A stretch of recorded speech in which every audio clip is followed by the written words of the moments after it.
जय माँ इंद्राक्षी, जय अम्बे। इंद्राक्षी धाम में दर्शकों आप सभी का हम हार्दिक स्वागत करते हैं। आज के दिन जिन जातकों का जन्मदिवस है, मैरिज एनिवर्सरी है, उन सभी को हमारी तरफ से बहुत बहुत शुभकामनाएं। हथेली में ऐसे भी योग होते हैं जिनसे हम ये जान सकते हैं कि इस व्यक्ति को जीवन भर सुख मिलेगा और सुख के साथ साथ इसको यश की प्राप्ति भी होगी। कई बार हमें सुख मिलता है, जस यश नहीं मिलता, लेकिन कुछ लोग इतने भाग्यशाली होते हैं, उन्हें सुख भी प्राप्त होता है जीवन में और यश भी प्राप्त होता है। ऐसे वो कौन से आपकी हथेली में योग हो सकते हैं या होते हैं, उन्हें आप ज़रूर जानिएगा। आइए पहले आज का हम पंचांग देखें। 19 नवंबर सन 2024, दिन मंगलवार, संवत 2081, मार्गशीर्ष का महीना, कृष्ण पक्ष, तिथि आज चतुर्थी है, नक्षत्र आर्द्रा, राहु काल 3 से 4:30, दिशा सूल उत्तर दिशा। हमारे हाथ की रेखाएं भविष्य का आईना होती हैं। हाथ की रेखाओं को समझ करके, पढ़ करके, उनकी बारीकियों को जान करके व्यक्ति के भविष्य को पहचानना बहुत आसान हो जाता है।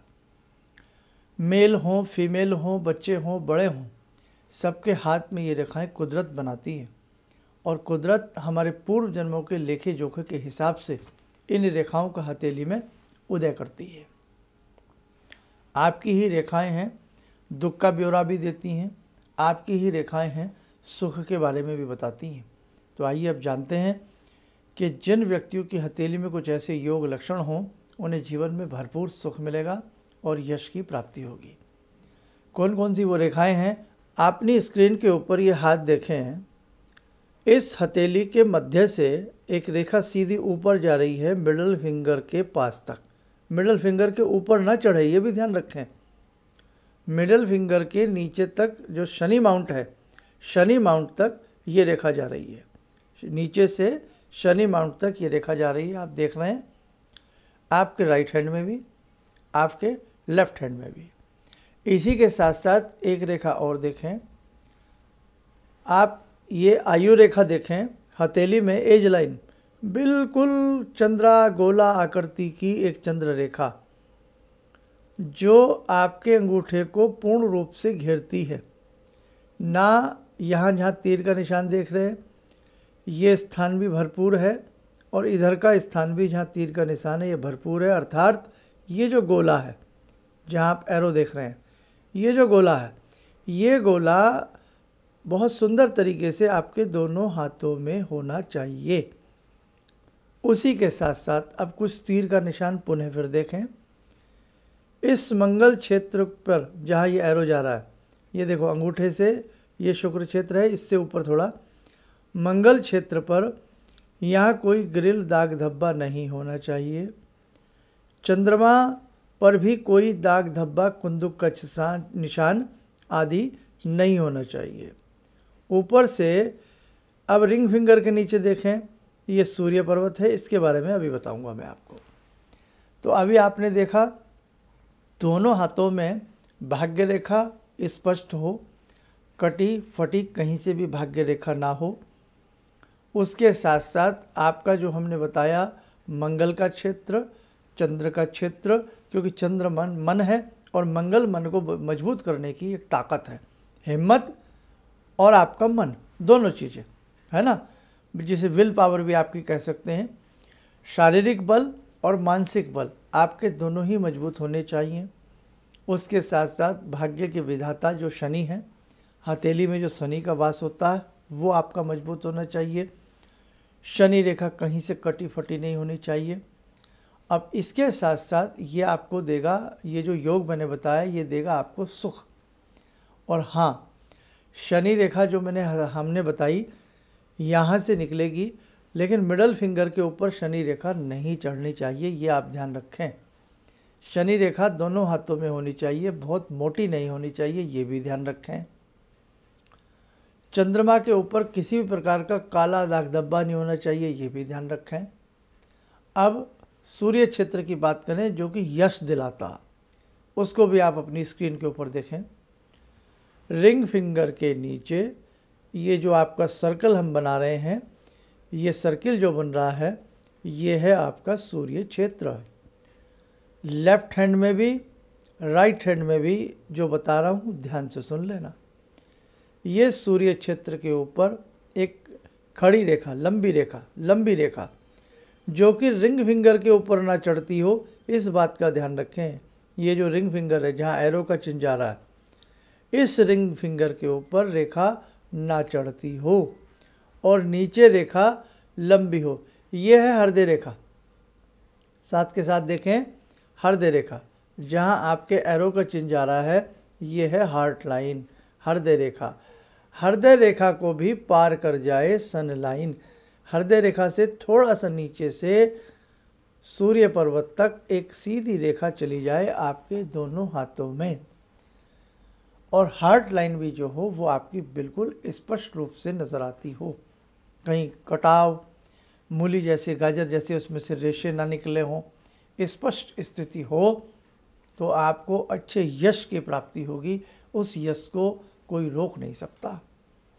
हथेली का साइज़ बहुत मायने रखता है। आपकी हथेली छोटी है, आपकी हथेली बड़ी है, आपकी हथेली बहुत चौड़ी है, आपके बहुत भारी हाथ हैं, ये सब चीज़ें भी मैच करनी पड़ती है।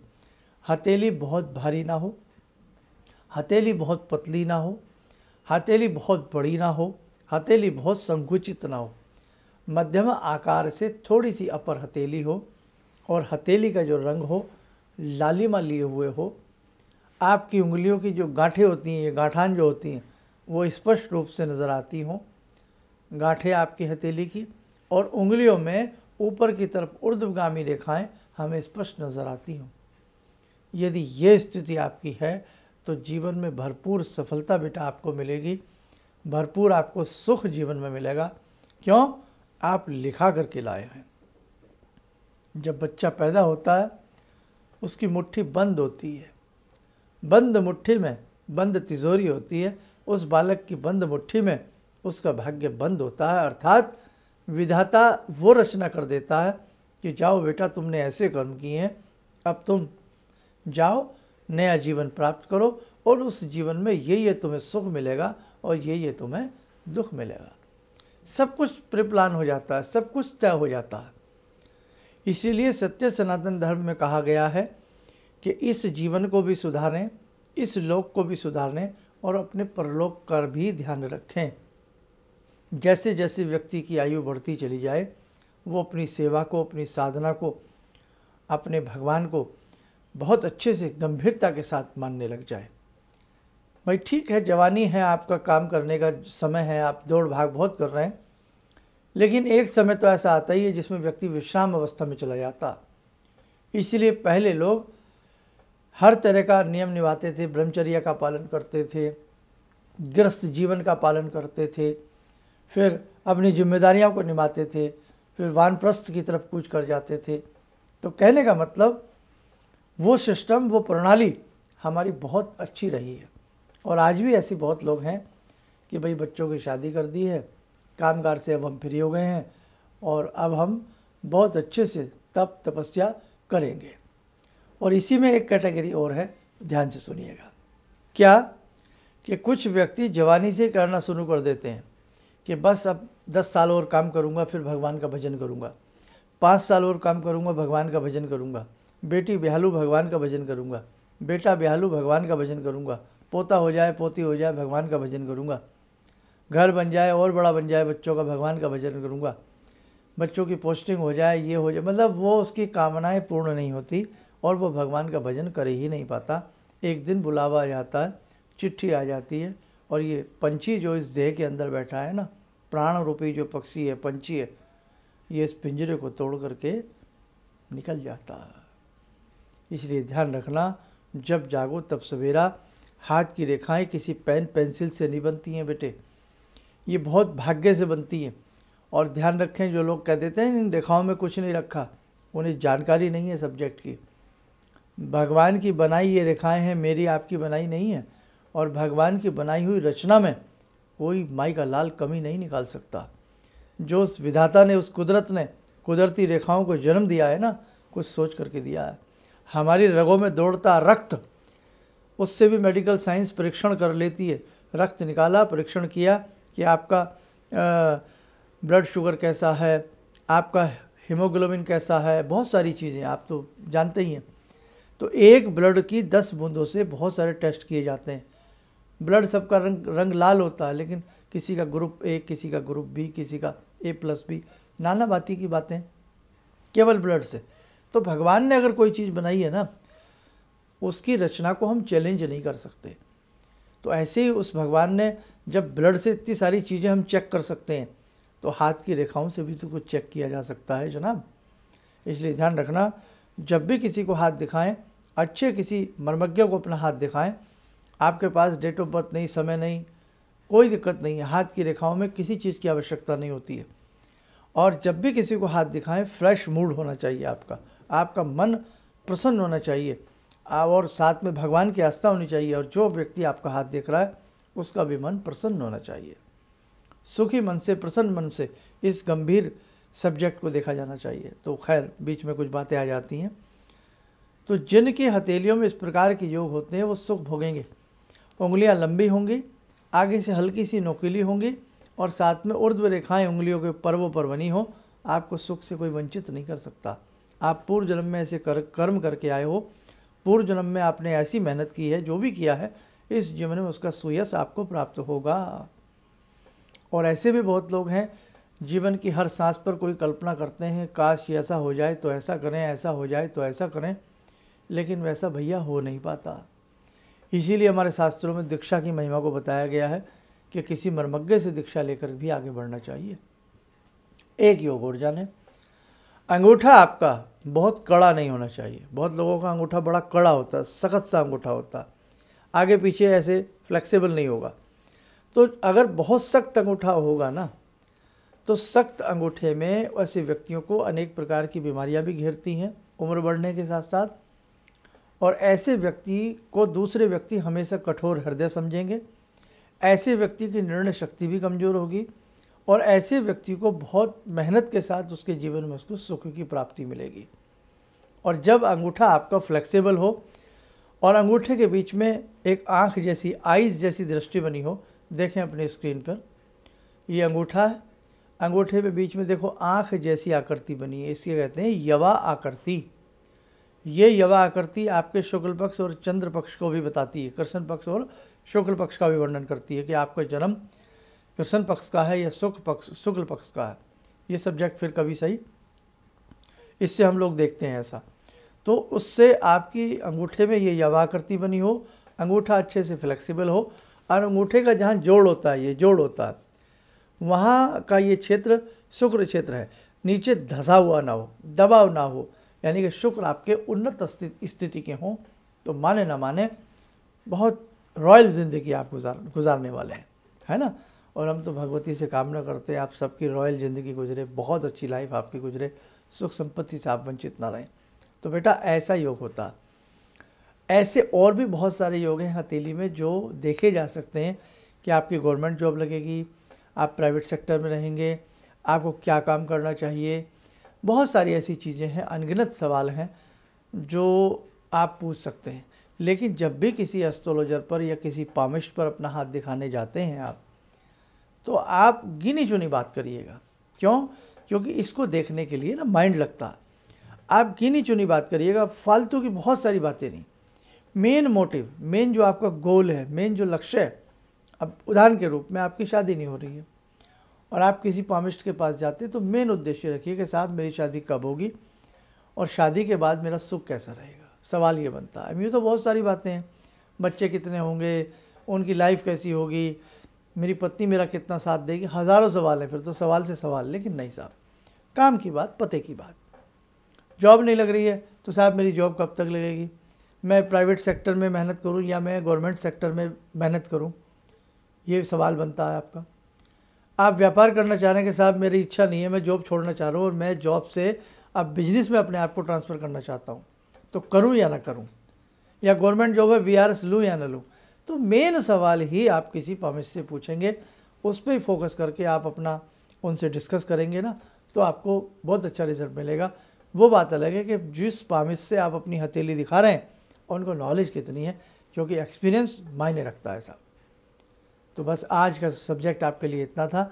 आइए समय हो चला आज की ध्यान साधना का। आज की ध्यान साधना में जुड़ते हैं हम भगवान श्री कृष्ण से। ॐ करारविन्दे न पदारविन्दं मुखारविन्दे विनिवेशयन्तं वटस्य पत्रस्य पुटे शयनं बालामुकुन्दं मनसा स्मरामि बालामुकुन्दं मनसा स्मरामि कस्तूरीतिलकं ललाटपटले वक्षस्थले कौस्तुभं नासाग्रे वरमौक्तिकं करतले वेणुकरे कङ्कणं सर्वाङ्गे हरिचन्दनं सुललितं कण्ठे च मुक्तावले गोपास्ति परिवेष्टितो विजयते गोपालचूडामणि शान्ताकारं भुजगशयनं पद्मनाभं सुरेशं विश्वाधारं गगनसदृशं मेघवर्णं शुभांगं लक्ष्मीकान्तं कमलनयनं योगवृद्ध्यानगम्यं वन्दे विष्णुं भवभयहरं सर्वलोकैकनाथं। कवच बना लें, ध्यान करें, कृष्ण जी का शुभ आशीष हम सबके ऊपर बरस रहा है।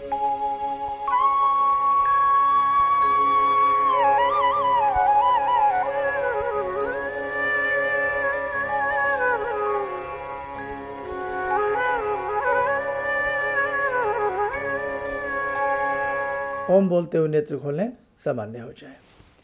और बहुत अच्छी साधनाएं आपने अपने जीवन में की हैं, जो संस्थान से लोग जुड़े रहे हैं। आगामी समय में भी हम उनसे बहुत अच्छी साधनाएं करवाना चाहते हैं। आप बेटा यूं ही हमारे तीनों चारों प्लेटफॉर्म से जुड़े रहिएगा। आगे आने वाले समय में बहुत सारी ऐसी नॉलेज, ऐसी जानकारी हम आपको देने वाले हैं। चलिए, आप सब लोग स्वस्थ रहें, सुखी रहें। इन्हीं शुभकामनाओं के साथ हम अपनी वाणी को विराम देते हैं। जय जय अम्बे। गुरु जी से मैं तब से जुड़ा हूँ जब से वो एक चैनल आती थी P7, उसी से मैं जुड़ा हुआ। और गुरुदेव से हमारी जब मुलाकात हुई तो मैं आश्चर्यचकित रह गया। जब उन्होंने हमसे बताया कि आपके साथ ऐसे ऐसे हुई, तो मैं इतना आश्चर्य हो गया कि इन्हें कैसे मालूम। और इतना बढ़िया इन्होंने बताया, जिसके वजह से मैं आज तक उनसे प्रभावित हूँ। और इनका बताने का शैली वगैरह इतनी बढ़िया है, जो हम अपने क्लास के टीचर से भी उतना बढ़िया नहीं समझ पाते थे। ये हमें बहुत पसंद आई। और दूसरी बात कि इनके साथ जितने भी मैं जुड़ा, जब से जुड़ा रहा, जो भी समस्या आई, मैं बहुत ही अच्छा तरह से मेरे सॉल्व होते चले गए। और आज तक मैं उनके आशीर्वाद से मैं बहुत सुखी हूँ। किसी भी समस्या के समाधान के लिए मिले प्रसिद्ध हस्तरेखा एवं वास्तु विशेषज्ञ प्रोफेसर धर्मेंद्र शर्मा जी से। नोट: शिविर में भाग लेने हेतु एवं व्यक्तिगत रूप से मिलने के लिए कॉल करने का समय सुबह 10 बजे से शाम 6 बजे तक। हमारे विभिन्न ज्ञानवर्धक कार्यक्रम देखने के लिए आप हमें अभी सब्सक्राइब करें, बेल आइकन को प्रेस करें ताकि आप देख सकें हमारा कार्यक्रम सबसे पहले। और अधिक जानकारी के लिए फेसबुक पेज को लाइक करना न भूलें।